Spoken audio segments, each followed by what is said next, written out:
เมื่อยอึบป่าโอ้ชาโอ้ฮอดเลยเด้อพี่น้องเด้อฮอดแล้วเซโนเป็นครั้งแรกของเบาโกเลยที่มาทางเมืองเซโนแล้วก็แขวงสวรรณเขตพี่น้องเลยหน่อยพวกมันใหญ่น่ะอันนี้ก็เป็นพักแล้วนี่เป็นสิขึ้นครัวนี่มันเป็นพักมานี่เราก็เป็นพักอีกวันนี้เราก็เลยมาตั้มพักปิ้ววันนี้คือรถแข่งเลยบอกกูโดดขึ้นสัตว์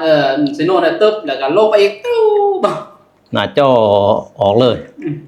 หน้าจอเด่นหน้าจอมอเตอร์เอาตัวหน้าจอเนี่ยหน้าจอมอเตอร์เนี่ยตัวเขาเปิดเส้นทางนะบ่ให้บอกโอ้แต่ว่าคอยขี่น้ำบ่เตียงนะรถแมนอยู่รถแล้วหันอันนี้อยู่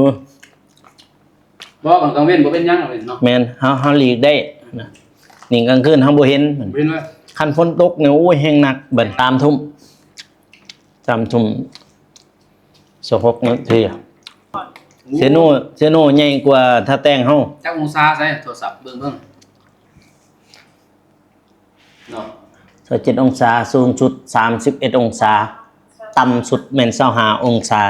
อันนำมาเด้อคันอยากมาเด้อโดยมือที่ซื้อปียนต์จะขึ้นไปปียนต์เลยบ่โอเคดีใจทีมงานเลยไปดีใจแบบซ้ำมาตัวเองได้ไป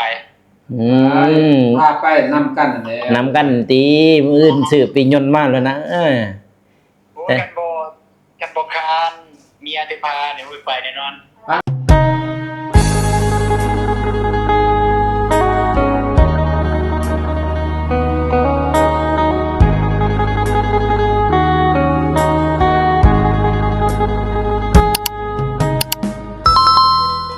เอาบ้านนี้พี่น้องไงเปิดภาพมาก็อยู่ห้องเด้อบัดนี้อยู่ห้องปอไก่สบายดีเด้อพี่น้องเด้อมาฮอดเซโนสวรรณเขตกำลังสิกินข้าวแต่ว่าห้องน้ำเฮานี่มองแต่ไฟย้อนมาจักแต่เบิ่งบ่แม่นนะเฮ้ยแต่มาเด้อโอ้ฮอดแล้วเด้เอาเลยเรียบร้อยก็ประมาณละประมาณนั้นมาพี่น้องเอ้ยมากินสำบานเฮาทำมากับปื้อประมาณนั้นแล้วเนาะกินข้าวพี่น้องเอ้ยนี่กินข้าวกับบ่าวน้องข้าวกล่องปลากล่องไหมฮะปลากล่องไม่เหรอเราเนี่ยก็เลยเฟื่อนแล้วนี่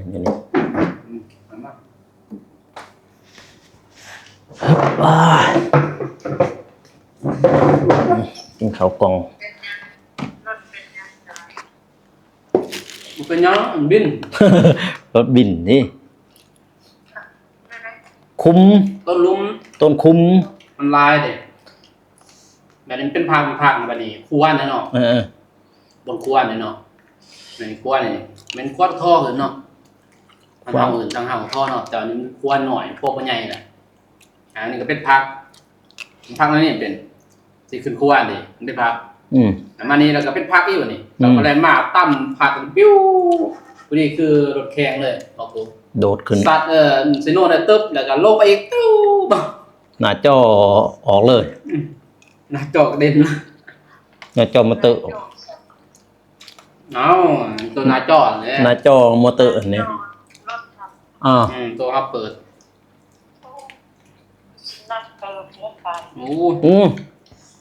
เส้นทางนะบ่ให้บอกโอ้แต่ว่าคอยขี่น้ำบ่เตียงนะรถแมนอยู่รถแล้วหันอันนี้อยู่บอกกลางเว้นบ่เป็นยังเลยเนาะแมนเฮาหลีกได้นะนี่กลางคืนเฮาบ่เห็นคันฝนตกเนี่ยโอ้ยแห้งหนักเบิ่นบ่จื้อมันเป็นยังหรอ เป็น ล้อมันก็บ่เห็นเป็นหยังแต่ว่าทางในเห็นติจอมอเตอร์ออกมันแตกบ่มันหักเอ้าเห็นมันแตกก็เห็น มันดีจะซื้อเนี่ย อ๋อ ต้นแตกกันสร้างเพิ่นเองครับเนี่ยเป็นตอนเป็นแอร์ อ๋อ เพราะว่าส่วนใหญ่พวกมันบ่มีหรอกถ้าปาเต้าปาแล้วก็มาโตเอากาวจะว่าเอากาวต้นจอดมันกาวหอนมันจอดใส่แล้วเขาก็พ่นสีเอา มันก็เนียนอันทำหมากเลยแหละมันสิเพ่อันทำบ่หมากมันสิเนียนเลย จังหวะ ใหญ่บ้านเขาสวรรค์ใหญ่ 3 ทุ่ม3 ทุ่ม16 นาทีอะสวรรค์อันนั้น ฮอด เซโนใหญ่กว่าถ้าแต่งเฮา จักองศาใส่โทรศัพท์เบิ่งเฮานี่ทำบ่เปิดแอร์นี่น้องบ่ได้หรอก เอาฝนตกบ่ บ่ บ่มีฝนตกอ่ะ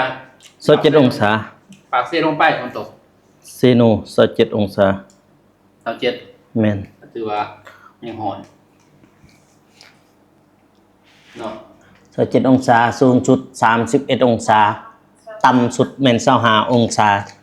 โอ้โหมันก็ร้อน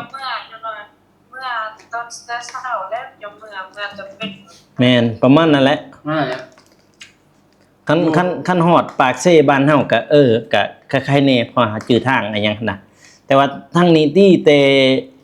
เซโนนี่ไปเมืองสองคอนหั่นเมืองปักซองมหานาบแล้วก็เมืองสองคอนโอ้ยเส้นทางนี้โหดอีหลี ประมาณอยู่กับนอนคืนนี้เนาะ หน่อย คืนนี้มื้อเนาะมื้อ สองคืน3 วัน แต่ว่าแก้มให้อยู่เลย ฮะ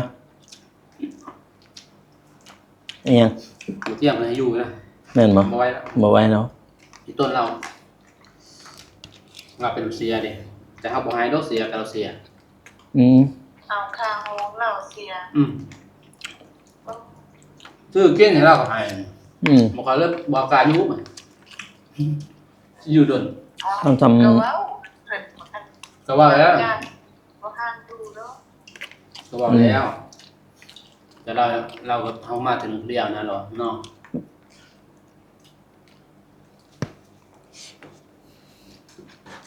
จะไปเองเฮาแม่นบ่ เนาะ ถ้าเฮามาหาเราเองนี่เฮาเสาเองครับเฮาฮู้เด้เป็นบอกบัดนี้ โอ้โหจักหักเลย บนเสาบนยังฮู้หลังฮู้บ้านเพิ่นอีกเฮามามีแต่เขาเซโนแล้วเอาไปหาบนเสาแล้วก็ไปหาเพิ่นจบนั่น แม่น เดี๋ยวนี้เฮาบ่ทัน เราบอกแล้วก็มีแต่น้ำมันลดนะ มันออกกัน มันรถกับเติมช่องหลานก็ลงนึกเพราะว่ายังเหลือ3ขีดเด้ตอนนั้นเติม2หลานก็หมด3ขีด4ขีดมันฮอดซิโน ห้องนี้หมอ มันเมื่อจะได้ซื้อแล้วเนาะ เมื่อก่ะไปซื้อดอก หาเบิ้งถ้ามัน เพราะว่าผู้ละ5แสน เป็นเก็บกัน จะ5แสนเติมมันเจ็บ5แสนหมอธนาคาร5แสนขอยล้านหนึง มาค่ากลับอีกเด้อค่ากลับก็ให้อีกขอให้อีก แต่มาเจ็บล้านหนึงนะมันเติมมันก็มันบอกล้านหนึงมันให้มา5แสนดิ เย็นอยู่บ่ ยังเหลืออยู่มันล้านหนึงของ5แสนน่ะ นี่ แต่เขาสิเอาให้มันเกิน5แสนบ่ไหวแล้วผู้เดียว5แสน5ล้านหนึงโอ้ยฮะ ต้น ก็ มันนะรวมล่างเลย เงินเท่าไรค่ะ บุกเกินแสนป่าย เมีย นอนนอน เอีย น้องเสา 200 200,000 เตียงหัว อันนี้ นะ เตียงกู200,000เตียง บนที่ทำอยู่ท่าแต้มเนี่ย จะถามว่าอีหยังแบบใดจ้ะ มันก็สาดคือเดือดแต้ม อ๋อแบบว่าโอเคนี่ก็บ่ปานใดพี่น้องบ่ปานใดแต่โอเค เขาจะค่านี่นะ เพราะว่าเป็นหยังเพราะว่าหม่องนี้ก็เป็นหม่องคิวรถซะเขินหม่องคิวรถซะ ชื่อรถเลย ก็ใกล้ๆกันน่ะเพราะว่าเขาใส่ลายหั่น แล้ นะ วก็มีสแต้มนี่2 เส้นหาเนี่ยงามไหม งาม ลองเอาไปให้บนเตียงนอนเนี่ย แม่น ก็ได้ผลลงมาแบบนี้ ทำอิฐอยู่สั้นถึงคืออันนั้นคือกัดสั้นใหญ่ตัวตึกครับ แผ่นสาวสาว แม่น มอนยงแล้วก็บอลนอนใหญ่ แม่น นี่ไว้นอนบนเตียงโต๊ะมือใหญ่ในเตียง แม่นเตียงหน่อยนี่ ใกล้พอ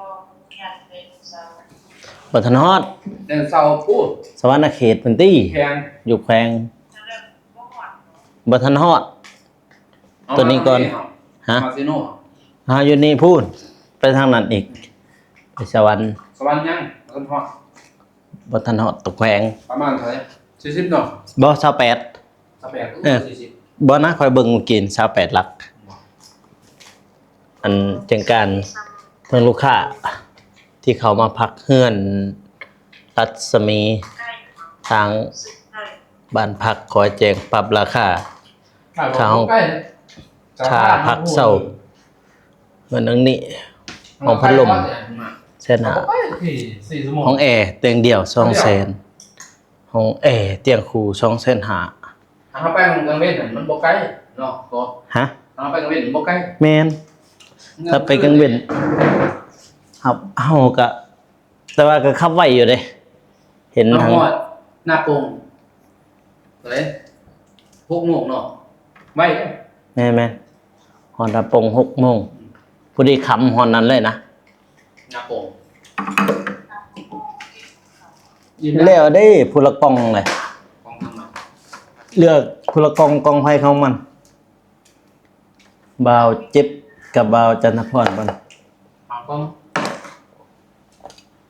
นี่เขาพัดอันนี้จัดเป็นหมูพัดเนาะเขาเจ้าครับ โอ้ยมื้อนี้ก็3บอลนะกินข้าว 4นะ 4ไม่ใช่อยู่นี่ เพื่อน 1อยู่เฮือนเจ้า 2 2อยู่เฮือนใหม่ 3ยันน้องเมฆ 4 4อยู่นี่ 4อยู่นี่พอดี4ครับเจอเพื่อนแล้วมื้ออื่นหมดแล้วถ้าว่าไฟข้างหน้านี่บ่ส่งแล้ว นะ บ่กล้าเข้าเลย เข้าห้องน้ำมันเจ็บหมดแล้วตามนั้น มืด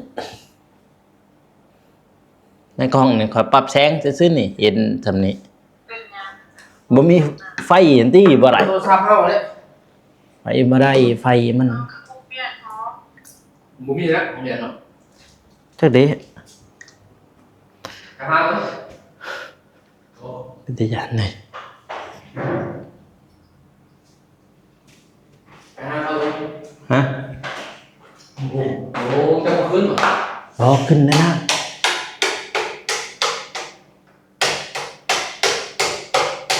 หยุดมึงหยุดมึงมอดมันก่อนมึงเอามันลงลุมหยุดมาส่งงับมึงสวิกนั่นน่ะสวิกน้ำอุ่นมาจักอยู่หั่นหรือว่าไตอยู่นอกมาจักเฮ้ยอยู่นี่โอ้ โอ้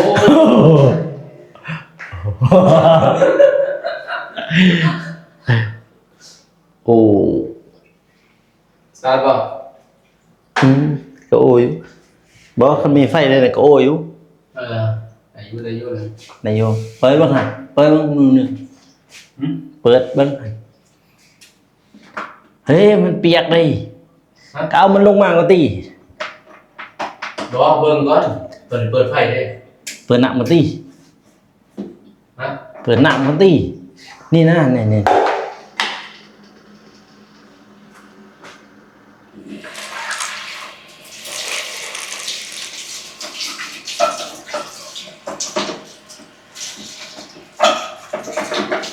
อะไร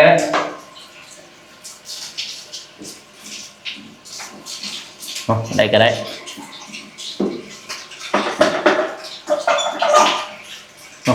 đi thế đó ไปเบิ่ง nhăn đấy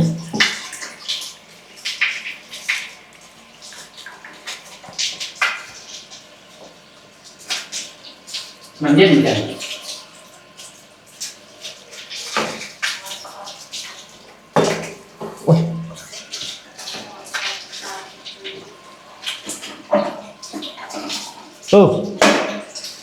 về đi แล้ว ở đâu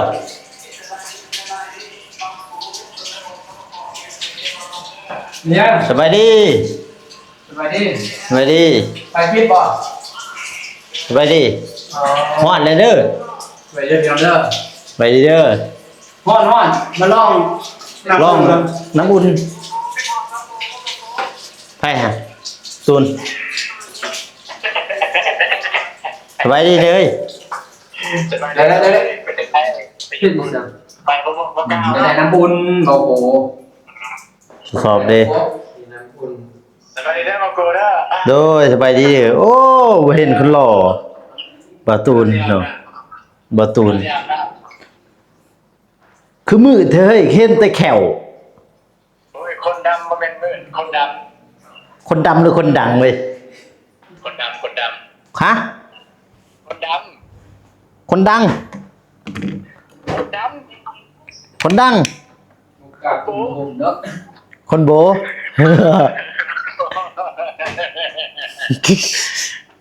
เอาท่านคิดว่า อันนำมาเด้อขันยังมาเด้อโดเด้อยมือที่สิบปียนต์จะสิขึ้นไป อู้พี่ยนต์เลยบ่โอเคโอเคโอเคโอ้โอเคโอเคมืออื่นสิพี่ยนต์มาบ่ แมน โอเคโอเคเซโนกับกระซ้ำปากซอยเนาะแม่นจ้ะ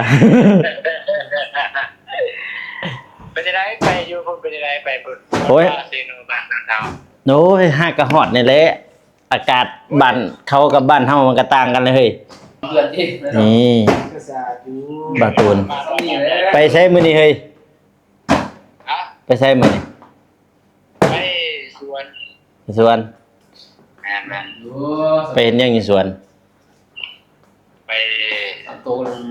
ไปนอนไปเสียยาเส้นมันก็แม่นอยู่ อ๋อ ก็แพงเนาะ กำลังฮอดนี่แหละนี่ จะไปเรียนร้องน้องแม่ กำลังฮอดถ่ายคลิปบ่อยู่หั่น ว่าประเทศไทย อืมยิ้มเลยเนาะยิ้มบุบเนาะเห็นแต่แขวอยู่นี่ ดีใจทีมงานเลยไปดีใจแบบนี้สมมติตัวเองได้ไป อืม พาไปนำกันนั่นแหละ นำกันตีมื้ออื่นสืบปียนต์มาแล้วนะโอ้กันโบคานเมียติพาเนี่ยไปแน่นอน ปาเลยตูนปาเลยปาเมียเยอะ ฉันรักเธอคนเดียว ดี สาธุก็ดี ให้มันแมนเด้อ คืออยู่บนมืดแท้ คืออยู่บนมืดแท้ นี่คือยังว่าเราอยู่แจงมาเนี่ยแต่ว่ากล่องเพิ่งมาแจงกันซื้อ มันบ่แม่นนะพี่คนหล่อ คน4ชั่วโมงคนหนึ่ง4ชั่วโมง คนหล่อเฮ็ดหยังเนี่ยมันเสียหยามบ่ บ่เจ็บลงคลิปให้ ด้วยเชื่อเนี่ย แล้วล่ะบ่ ยังเพิ่งแล้วงานแล้วเพื่อนกันก็แล้ว แล้วแหละ กันเลยนะ โอ้ไวเนาะ บ่ได้ไปเอาแห้งกับเปาโก้สั่ง โอ้ยจังมือใดแหละ บ่กลัวว่าบ่มีแห้งสิให้เลยจ้ะ เห็นบ่สวนแขวนเต็มแต่หญ้า คอมเมนต์อยู่แต่ว่า เฮ็ดคอโทรมาอย่างเงี้ยเว้ย ต้องใส่เครียด อืมหมู่บอกให้ว่าไปซอยในนะออกแฮงกันนะว่ะเจ้าออกแฮงข่อย โอเคเอารอบหน้าก่อนรอบหน้าก่อนสิออกแข่งกัน รอบหน้าเอารอบหน้าเด้อ โดย หามื้อทั้งนี้ก็สิเกี่ยมพักผ่อนเลยทั้งนี้นี่เมื่อยแน่ ผมไปเขาพร้อมซื่อๆบอกว่าได้ไปเบียงว่า เอ้ามันฮอดอันพักผ่อนนี่เด้นี่ก็ดึกเลยนี่ อัน3 ทุ่มเลยนี่ฮะ อยู่ในตอนนี้ อันเชียงโยงพัก รัศมี มันต้องว่าห้องพักนะว่าเมืองแล้วนะ เมืองเซโน อยู่เซโน เซโนก็ซ้ำปากซอยก็เว้าเลยเด้เซโนก็ซ้ำปากซอย ในห้องเพลงเซโนเพลงเซโน อ๋อห้อง คือใดต้องกินปีกไก่ มือไปนอนสวรรค์มือหนูไปเบิ่งสวรรค์อย่างอื่นน่ะ เฮ้ยสิไปเบิ่งอันไดโนเสาร์บ่เตียงเราเลี้ยงไว้ตั้งแต่ติก่อนพุ่นเลยเราเลี้ยงไว้ไดโนเสาร์เหรอวะแล้วผูกไว้พุ่นนี้เหรอวะ เจอได้ก็สวรรค์ย่างไล่ปีเลยย่างอยู่เก่า อันไดโนเสาร์ตัวนั้นบ่เตียงแล้วว่าเราเลี้ยงไว้อยู่หั่นบ่หนีอีกโอ้ เห็นไปเลยเห็นอยู่แกนทางเห็นอยู่แกนทาง โอเคซะนะ โอเคซั่นแหละ โอเค น้ำบำในก่อน คือกันนะนี่สิอาบน้ำในคือกันนะนี่หากะ แม่ก็ยังสิอาบบ่น่ะบ่ได้ที่ อาบแล้วเนาะโอ้ยทางนี้อากาศร้อนเลย27องศาพุ่น เขาก็กลัวว่าอาบน้ำเด้ ฮะ โอเคนั่นแหละเดี๋ยวจังได๋ก็สิติดต่อหา โอเคอ่ะ โอเคบ๊ายบายนั่นแหละ กำลังฮอดแล้วก็กินข้าวกินน้ำกินข้าวกล้องนั่นแหละพี่น้องนะมองนี่ก็อันตลาดเซเว่น24ชั่วโมงเปิด24ชั่วโมงคิวบ่ได้ย่างไปหาโลดเกี่ยมอาบน้ำอาบในพี่น้องเนาะโอ้ยเมื่อยอึบป่าโอ้ชาโอ้ฮอดแล้วเด้อพี่น้องเด้อฮอดแล้วเซโนเป็นครั้งแรกของเบาโกเลยที่มาทางเมืองเซโนแล้วก็แขวงสวรรณเขตพี่น้องเอ้ยอึบฮ่ายมาเลยกินข้าวเมื่อยเมื่อยพี่น้องเอ้ยมื้อนี้เดินทาง300 โลหรือว่า300ปลายลักนั่นพี่น้องเนาะมาเพื่อร่วมบุญงานเปิดงานงานยังไงงานอีสังหอปิไตปิดกอยู่ที่ งานแห่ งานแฮ เปิดพิธี เปิดพิธี อยู่ที่เท่าในเขตไปกี่ก็เปิดได้ทุกอย่าง อยู่เวียงบ่แม่นซั่นบ่แต่ว่าอยู่เวียงหันเป็นภาษาบาลีบ่นั่นลาวคือกันบ่ แล้วก็มาเปิดที่นี้ อ๋อ ก็ซื้อจักไทรวัดบ่สิบอกให้นะ อ๋อ วัดแล้วก็ไปเผยแพร่บัดนี้ นั่นน่ะ คำสอนของสัมมาสัมพุทธเจ้าเพิ่นแหละ จากคือบ่เที่ยวบอกจากนะโมนะโมเป็นหยัง อ๋อ เป็นอะไรจากปาลีมาเป็นภาษาลาวนะ เลยแต่ว่าแต่ก่อนนั้นอยู่เวียงบ่ อยู่เวียงนี่แหละบ่เที่ยวเพิ่นก็เปิดแล้ว แต่ว่าได้ยินทางบ่เตียงเว้าบางกี้หันเพิ่นว่าเป็นอันนั้นอยู่แต่ก่อนนั้นเป็นภาษาบาลีเพิ่นน่ะบัดนี้มาเป็นลาวเพิ่นน่ะถ้าได้ เป็นก็เป็นตัวซื้อปาลีครับ ซื้อปาลีแบบวินันกาจังมาลุมหันอันนี้ได้ไปซ่องทัดเดี๋ยว อ๋อ อันนี้ลุมเป็นภาษาลาว อ๋อ แปลเลยนะ อ๋อ คือนะโมเป็นหยังนะโม อ๋อ แปลนะโม ถ้าแปลลาวเลยเนาะอยู่ลุมเนาะแล้วก็คน กับนะโมกับนะโมแม่นบ่ หน่อยนะโมกับนะโมฮะ ภาษาลาวมันจะเป็นนะโมเป็นอย่างนี้คือภาษาอังกฤษเนี่ยอย่าง หน่อยนะ คืออังกฤษนี่คือประเทศว่าอะไร no yes แม่นบ่ แม่นแน่นั่นล่ะ no โนก็คือบ่ บ่ แยกก็คือว่าแม่นเดินทาง300ไปรักพี่น้อยเพื่อ 300นะ300 ปลายพุ่นนี่แต่ถ้าแตงมา พอมาจับอยู่ปากซองนี่จับ นั่นบ่ จับ GPS GPS ฮะ มาจับอยู่ปากซองนี่ อยู่ปากซองมาฮอดนี่บ่ โดยมันถืออยู่277 หน่อย แต่ปากซองเลยมา แต่ปากซองบ่ ป แต่ปักซอง คุณได้สวรรค์คุณได้อาจารย์อยู่สวรรค์ไหน อยู่ แต่วันนี้ก็ถึง อ๋อ200 ต้องหลายป้ายนะมาสวรรค์กับนี่270 เพราะว่าเขาเบิ่งอันนั้นแผนที่เมื่อกี้นี่จาก แต่ว่าไปทำเป็นอีกก็ยากแน่เนาะเส้นทางตำรวจก็ยามร้ายแต่ผมมีไป ด่านมื้อนี้เป็นหนึ่ง ผมมีไป เจอด่าน บ่าวน้องเจอด่าน เจอด่าน เสีย ประมาณ4-5ด่าน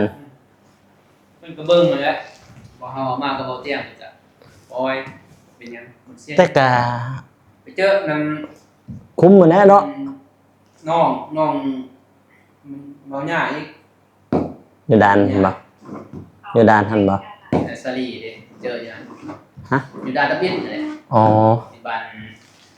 ยังสิโดน เออ มันคงนครเพ่งเลยตัวอยู่สวรรค์น่ะนครเพ่งก็สวรรค์เลย ๆแม่นละครเพลงกับสารวัตรต่อมาก็จึงเมืองปากช่องบ่เมืองปากช่องมหานาคต่อมา ก็ ก็ ไม่แปลก2 อัน แม่นบ่ เอาละ ดีเลยเนาะเจอคนอันนี้ ไปเราเตี้ยนะเราไปแต่เฮากับ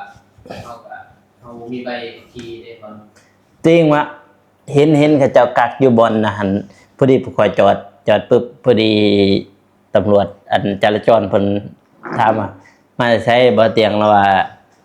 มาแต่เบิ่งสวนแล้วว่าเพราะว่าเรามีสวนอยู่ปากซองแล้วว่าโอ้พอดีจราจรเพิ่นว่าโอ้ข่อยคือเคยเห็นเจ้าเพิ่นน่ะเคยเห็นบ่เคยเห็นเนาะพอดีเฮ็ด YouTube บ่แม่นพอดีจากนั้นเพิ่นก็กวักไปพอดีผู้เจ้ามาทางหลังหั่นบ่เตียงแล้วก็ว่ารถทางหลังก็อันทีมงานเดียวกันมันน่ะโอ้พอดีเพิ่นก็กวักเพิ่นจะไปเลยหั่นนี่ โต ด่านที่2บ่ เอาตอนด้านตนั้นด้านที่2มันเพิ่นบ่ฮู้บ่ ฮะ เพิ่นกล้าบ่เตียง กักแหละ บ่ กักคือกันพอดีตอนมันจะจอดนี่พอดีก็กวัก เที่ยว ไป บ่ เพิ่นก็อันนี้กวักมาเลยมาแล้วด่านตัวน้ำพูนคือสิ ด้านตนั้นก็เพิ่นก็คอนี่ ฮะ เพิ่นก็คอไปแปลกันเนี่ย อ๋อ เพิ่นว่าอ้าวบ่เจ็บถ่ายคลิปเลยเด้ เออ โอ้ถ่ายคลิปเลยบ่ครับ ขอไปแปลก บ่เจ็บสิถ่ายไปเลยเด้แต่บ่ถ่ายแล้วตอนนั้นบ่สิถ่ายเป็นทางนะ อ๋อแต่ว่าถ้าค่อยถืออันนั้นมาใครอยากใส่แบบกล่องนี่ก็ได้ถือเนี่ยติดเลยติดอัน ได้ซึ่งมันมีอยู่ก่อน บ่กันมาเมื่อนี่นะคันจะอยากถ่ายอันการเดินทาง แล้วก็ยันมีตัวนี้ฮะก็บ่อยากว่ามันมีเฮ็ดมีหยังเนาะก็ติดไปฮอดแล้ว ตั้งง่วน แม่นบ่ วิทย์มันจะไปนี่ง่วนแน่เลย เออ แต่นี่แต่อันไหนใบคะแนนซ่านี่พอดีเลยใหญ่ได้หัวมัน อันตัวกล้องนี่ก็ติดไว้เพื่ออันนี้ซื่อๆนะถ้าบ่ใส่เฮาก็ลบเคลียร์แล้วก็ลบเคลียร์แล้วก็ลบแต่ว่าติดตัวแบตซื่อๆอ้าวพี่น้องเอ้ยทางเบาโกกับเบาโนก็บ่มีหยังนะพี่น้องนะก็มาฮอดเซโนแล้วพี่น้องนะ มื้อแล้วจังว่ากัน มื้ออื่นจังว่ากันเนาะพี่น้องเนาะถ้าเบิ่งคลิปทางทีมงานเด้อพี่น้องเด้อว่าผู้ใดสิทายก็อย่าลืมฝากกดไลค์กดติดตามนะพี่น้องเนาะเอาก็เบาโกกับเบาโนสิขอตัวลาไปก่อนเด้อพี่น้องเด้อสำหรับคลิปนี้ขอกล่าวคำว่าสบายดีพี่น้องแล้วเจอกันอีพีหน้าพี่น้องเด้อบ๊ายบาย